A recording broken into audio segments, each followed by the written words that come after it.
ஹஜ்ரத் சல்மான் ரலியல்லாஹு அன்ஹு அவர்கள் அறிவிக்கிறார்கள், என்னுடைய உம்மத்திலிருந்து 40 ஹதீஸ்களை மனனம் செய்பவர் சொர்க்க சேர்ந்திடுவார் என்று ரசூலுல்லாஹ் ஸல்லல்லாஹு அலைஹி வஸல்லம் அவர்கள் அருளியுள்ளதாக நான் கேட்டேன். அல்லாஹுவை கொண்டு நீ ஈமான் கொள்ள வேண்டும்.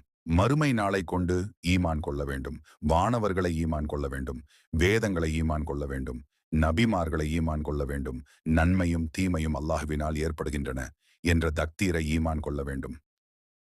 இறந்த பின் உயிர் கொடுத்து எழுப்புதல் உண்மை என்று ஈமான் கொள்ள வேண்டும். வணக்கத்திற்குரியவன் அல்லாஹ்வைத் தவிர வேறு யாரும் இல்லை என்றும் முஹம்மது நபி ஸல்லல்லாஹு அலைஹி வஸல்லம் அவர்கள் அல்லாஹ்வுடைய தூதர் என்றும் நீ சாட்சி கூற வேண்டும். பரிபூரணமாக உழு செய்து தொழுகையை அதற்குரிய நேரத்தில் தொழுக வேண்டும். ஜகாத்தை நிறைவேற்ற வேண்டும். ரமலான் மாதத்தில் நோன்பு நோற்க வேண்டும். உனக்கு பொருள் இருந்தால் ஹஜ் செய்ய வேண்டும். ஒவ்வொரு நாளும் சுன்னத் 12 ரக்காத்துகள் தொழுது வர வேண்டும். ஒவ்வொரு இரவிலும் வித்ரு தொழுகையை தொழ வேண்டும். அல்லாஹ்விற்கு எப்ப பொருளையும் இணை வைக்க வேண்டாம்.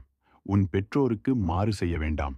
அனாதைகளின் பொருளை அநியாயமாக சாப்பிட வேண்டாம். மது அருந்த வேண்டாம். விபச்சாரம் செய்ய வேண்டாம். பொய் சத்தியம் செய்ய வேண்டாம். பொய் சாட்சி சொல்ல வேண்டாம். மனோ இச்சைப்படி செயல்பட வேண்டாம்.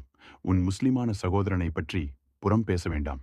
பத்தினி பெண்களே பற்றி அவதூறு கூற வேண்டாம். உன் முஸ்லிமான சகோதரனுக்கு பஞ்சகம் செய்ய வேண்டாம். வீண் விளையாட்டுகளில் ஈடுபட வேண்டாம். வீண் விளையாட்டாளர்களுடன் சேர வேண்டாம். குள்ளமான ஒருவரை குள்ளனே என்று கூற வேண்டாம். மனிதர்களில் யாரையும் பரிகாசம் செய்ய வேண்டாம். கோல் சொல்ல வேண்டாம். எல்லா நிலைகளிலும் அல்லாஹ்வின் நிஃபமத்துகளுக்கு நன்றி செலுத்திடுவாயாக. சோதனைகள் துன்பங்கள் ஏற்படும் பொழுது பொறுமையை கடைபிடிப்பாயாக. அல்லாஹ்வின் தண்டனையை பற்றி நீ அச்சமற்றிருக்க வேண்டாம். உன்னுடைய உறவினர்களை துண்டித்து வாழவும் வேண்டாம். அவர்களுடன் சேர்ந்து வாழ்வீராக. அல்லாஹ்வின் படைப்பினங்களின் யாரையும் சபிக்கவும் வேண்டாம். சுபஹானல்லாஹ், அல்ஹம்துலில்லாஹ், அல்லாஹு அக்பர், லா இலாஹ் இல்லல்லாஹ் திக்ருகளை அதிகமாக ஓதி வருவீராக. உனக்கு ஏற்பட்ட நன்மையோ தீமையோ அது விதிப்படி நிகழ்ந்ததாகும். அது உன்னை விட்டு நீங்க கூடியதாக இல்லை. உனக்கு தவறிவிட்டால் ஒன்றும் உன்னை வந்தடையக்கூடியதாகவும் இல்லை. எந்த நிலையிலும் குர்ஆன் ஓதுவதை விட்டுமிடாதே.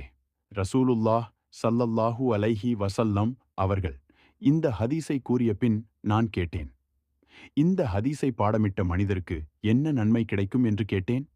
அதற்கு நபி அவர்கள், அல்லாஹு தாலா அவரை நபிமார்கள் உலமாக்கள் ஆகியோருடன் எழுப்புவான் என்று பதிலளித்தார்கள்.